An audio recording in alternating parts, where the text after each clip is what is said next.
Subscribe कीजिए the perfect classes channel को और बेल आइकन को दबाइए लेटेस्ट वीडियो सबसे पहले देखने के लिए। हेलो स्टूडेंट, शिक्षा निदेशालय राष्ट्रीय राजधानी क्षेत्र दिल्ली की वर्कशीट नंबर 4 डिस्कस कर रहे हैं। बच्चों, हम 1 दिसंबर 2020 की वर्कशीट है क्लास 8 के बच्चों की। सब्जेक्ट है हिंदी, ठीक है, और ये इसका भाग 4 है। विद्यार्थी अपना नाम लिखेंगे, कक्षा अध्यापक का नाम लिखेंगे। तो स्टार्ट करते हैं वर्कशीट। जब बहुत दिनों के बाद लेखक गाँव आया तब बदलू और लेखक के बीच जो बातचीत हुई उसी को हम इस कार्यपत्रक में पढ़ेंगे और नीचे दिए गए प्रश्नों के उत्तर लिखने का प्रयास करेंगे। तो स्टार्ट करते हैं वर्कशीट। क्या है आज की वर्कशीट में? नमस्ते बदलू काका, मैंने कहा। ठीक है, लेखक ने कहा नमस्ते भैया। उसने मेरी नमस्ते का उत्तर दिया और उठकर खाट पर बैठ गया। ठीक है, बदलू की बात हो रही है। परंतु उसने मुझे पहचाना नहीं और देर तक मेरी ओर निहारता रहा। मैं हूँ जनार्दन काका, आपके पास से गोलियां बनवा कर ले जाता था। मैंने अपना परिचय दिया। बदलू फिर भी चुप रहा, मानो वह अपने स्मृति पटल पर अतीत के चित्र उतार रहा हो। और तब वह एकदम बोल पड़ा, आओ आओ लला, बैठो, बहुत दिन बाद गाँव आए। हाँ, इधर आना नहीं हो सका काका, मैंने चरपाई पर बैठते हुए उत्तर दिया। कुछ देर फिर शांति रही। मैंने इधर उधर दृष्टि दौड़ाई, ना तो मुझे उसकी मचिया ही नजर आई, ना ही भट्टी। आजकल काम नहीं करते काका? मैंने पूछा। नहीं लला, काम तो कई साल से बंद है। मेरी बनाई हुई चूड़ियाँ कोई पूछे तब तो। गांव-गांव में कांच का प्रचार हो गया है। वह कुछ देर चुप रहा, फिर बोला, मशीन युग है ना ये लला, आजकल सब काम मशीन से होता है। खेत भी मशीन से जोते जाते हैं और फिर जो सुंदरता कांच की चूड़ियों में होती है, लाख में कहाँ संभव है। लेकिन कांच बहुत खतरनाक होता है, बड़ी जल्दी टूट जाता है। मैंने कहा, नाजुक तो फिर होता ही है लला। कहते कहते उसे खांसी आ गई और वह देर तक खांसता रहा। मुझे लगा उसे दमा है। अवस्था के साथ साथ उसका शरीर ढल चुका था। उसके हाथों पर और माथे पर नसें उभर आई थीं। जाने कैसे उसने मेरी शंका भांप ली और बोला, दमा नहीं है मुझे, फसली खांसी है, यही महीने 2 महीने से आ रही है, 10-15 दिन में ठीक हो जाएगी। मैं चुप रहा। मुझे लगा उसके अंदर कोई बड़ी व्यथा छिपी है। मैं देर तक सोचता रहा कि इस मशीन युग ने कितने हाथ काट दिए हैं। कुछ देर फिर शांति रही जो मुझे अच्छी नहीं लगी। आम की फसल अब कैसी है काका? कुछ देर पश्चात मैंने बात का विषय बदलते हुए पूछा।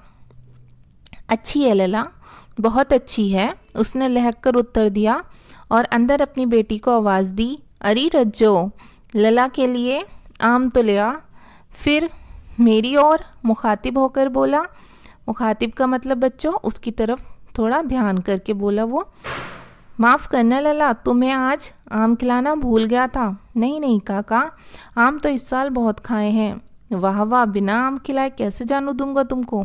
मैं चुप हो गया। मुझे वे दिन याद हो आए जब मेरे लिए मलाई बचा कर रखता था। गाय तो अच्छी है ना काका? मैंने पूछा। गाय कहाँ है लला? 2 साल हुए बेच दी, कहाँ से खिलाता। इतने में रज्जो, उसकी बेटी, अंदर से एक डलिया में ढेर से आम ले आई। ये तो बहुत हैं काका, इतने कहाँ खा पाऊँगा। मैंने कहा, वाह वाह। वह हंस पड़ा। शहरी ठहरे ना, मैं तुम्हारी उम्र का था तो इससे चौगुने आम एक वक्त में खा जाता था। वक्त में मतलब एक ही टाइम में। आप लोगों की बात और है, मैंने उत्तर दिया। अच्छा बेटी, लला को 4-5 आम छाट कर दो, सिंदूरी वाले देना। देखो लला कैसे हैं, इसी साल पेड़ तैयार हुआ है। रज्जो ने 4-5 आम अंजलि में लेकर मेरी ओर बढ़ा दिए। आम लेने के लिए मैंने हाथ बढ़ाया तो मेरी निगाह एक क्षण के लिए उसके हाथों पर ठिठक गई। गोरी गोरी कलाइयों पर लाख की चूड़ियाँ बहुत ही फव रही थीं। बदलू ने मेरी दृष्टि देख ली और बोल पड़ा, यही आखिरी जोड़ा था, जमींदार साहब की बेटी के विवाह पर बनाया था उसने। ठीक है, 10 आने मुझको दे रहे थे, मैंने जोड़ा नहीं दिया, कहा शहर से ले आओ। मैंने आम ले लिए और खाकर थोड़ी देर पश्चात चला आया। मुझे प्रसन्नता हुई कि बदलू ने हार कर भी हार नहीं मानी थी। उसका व्यक्तित्व कांच की चूड़ियों जैसा ना था कि आसानी से टूट जाए। तो बच्चों, ये हमने पढ़ लिया। ठीक है, अब हम क्वेश्चन आंसर देख लेते हैं। बदलू के मन में ऐसी कौन सी व्यथा थी जो लेखक से छिपी ना रह सकी? तो इसका आंसर हम लिख देंगे बच्चों आंसर नंबर 1 में, चूड़ियाँ बनाने वाले कुशल कारीगर का काम छिन चुका था। जिन कांच की चूड़ियों से उसे चिढ़ थी वही हर ओर दिखाई पड़ रही थी। अब कारीगरी के बदले कम सुंदरता तथा चमक को महत्व दिया जा रहा है। ये व्यथा लेखक से छिपी ना रह सकी। ठीक है, अब क्वेश्चन नंबर 2 देख लेते हैं। मशीनी युग से बदलू के जीवन में क्या क्या बदलाव आया? तो आंसर नंबर 2, यहाँ गलती से 5 हो गया, यहाँ आंसर नंबर 2 है बच्चों। इसमें लिखेंगे हम मशीनी युग के कारण। ठीक है, ये आंसर 2 ही कर लेना आप लोग। मशीनी युग के कारण बदलू का काम छिन गया था, उसे गाय बेचनी पड़ी। बेरोजगारी के कारण वह कमज़ोर और वृद्ध हो गया था, मतलब बूढ़ा हो गया था और बीमार तथा चिंतित रहने लगा। ठीक है क्वेश्चन नंबर 3 है बच्चों, मशीनों के आने से हमारे जीवन में क्या बदलाव आए हैं? मशीनों से होने वाली 2 हानियों और लाभों के बारे में लिखिए। तो इसका आंसर लिखेंगे हम, मशीनों के कारण हमारे जीवन में बहुत से बदलाव आए हैं। जैसे हमारे गांव में खेतों में पहले अधिकांश काम बैलों तथा हाथों से किया जाता था, किंतु आज ट्रैक्टर, कल्टीवेटर तथा हार्वेस्टर जैसी मशीनों से किया जाता है। अब बच्चों हमें और क्या पूछा हुआ है इस क्वेश्चन में? हमें और पूछा हुआ है कि मशीनों से होने वाली 2 हानियों और 2 लाभों के बारे में लिखिए। ठीक है, तो हम उसके 2 हानि और 2 लाभ दोनों बताएंगे।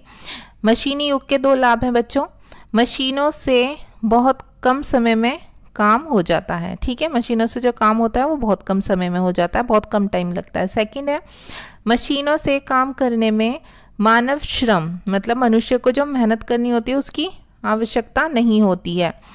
50 आदमियों का काम एक मशीन ही कर देती है, मतलब बहुत कम हमें आदमियों की ज़रूरत होती है मशीनें चलाने के लिए। मोस्टली आदमियों का काम मशीनें ही कर देती हैं। ठीक है, मशीनी युग की हानि, मशीनी युग की हानि बता देंगे हम।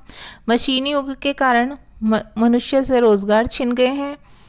मशीनी, दूसरा लिखेंगे, मशीनी युग के कारण स्वास्थ्य पर बुरा असर पड़ रहा है। बच्चे खेलने के स्थान पर मोबाइल और कंप्यूटर का अधिक प्रयोग करने लगे हैं। तो ये इसके हानि भी हो गई और लाभ भी हो गए, और जो परिवर्तन आए हमारे जीवन में, बदलाव आए हैं, वो भी हमने बता दिए। क्वेश्चन नंबर 4 देखेंगे बच्चों, बदलू ने हार कर भी हार नहीं मानी, ये लेखक को कैसे पता चला?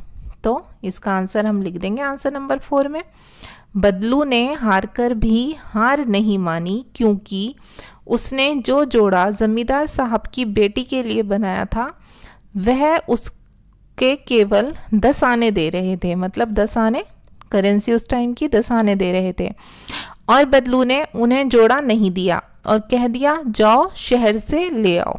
ठीक है, इस बात से पता चलता है कि बदलू ने हार नहीं मानी थी। ठीक है, अगर आपको मेरी वीडियो पसंद आई है स्टूडेंट्स, तो प्लीज़ मेरी वीडियो को लाइक कीजिए, शेयर कीजिए, हमारे चैनल को सब्सक्राइब कीजिए। मिलते हैं नेक्स्ट वीडियो में नेक्स्ट वर्कशीट के साथ। ओके, तब तक के लिए बाय, थैंक्स फॉर वॉचिंग।